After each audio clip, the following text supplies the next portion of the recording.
കഴക്കൂട്ടത്ത് നിന്ന് അഡ്രസ്സ് വാങ്ങി അന്വേഷിച്ചെത്തിയതല്ലേ. എന്തെങ്കിലും കാര്യമില്ലാതെ തിരക്കി വന്നതാവില്ല. എന്തെങ്കിലും തക്കതായ കാരണം ഇല്ലാണ്ട് ഇരിക്കില്ല എന്നാണ് പറയുന്നത്.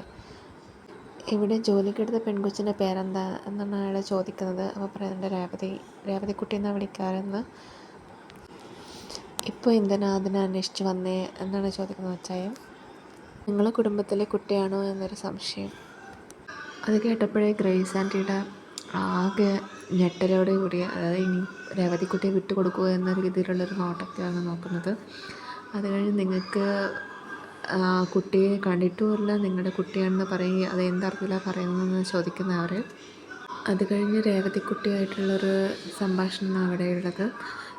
നിനക്ക് നിൻ്റെ റിലേറ്റീവ് അലീനയെ പോലെ നിനക്കും കിട്ടിയാൽ നമ്മളെ വിട്ട് നീ പോകുമോ എന്ന് ചോദിക്കുന്നത്. അപ്പോൾ രേവതിക്കുട്ടി പറയേണ്ട അങ്ങനെയാണെങ്കിൽ പോകാമെന്നൊക്കെ പറയുന്നുണ്ട്. അപ്പോൾ ആകെ ഗ്രേസ് ആൻറ്റിക്ക് നല്ല വിഷമാവും. അത് കഴിഞ്ഞ് അവൾ കരഞ്ഞ് ഓടിക്കൊണ്ടുപോകുന്ന ഒരു സീനാണ് കാണുന്നത്. പിന്നെ അയാളെ കാറിൽ നിന്ന് തിരിഞ്ഞു നോക്കുന്നൊരു സീനും കൂടെ അവിടെ കാണിക്കുന്നുണ്ട്.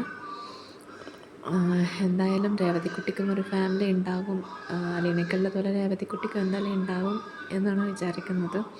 അപ്പോൾ ഗ്രേസ് ആൻറ്റി ആകെ വിഷമത്തിലാണ്. എന്നെ വിട്ടു പോകുമോ രേവതിക്കുട്ടി എന്നുള്ളൊരു സങ്കടത്തിലാണ് ഇരിക്കുന്നത്.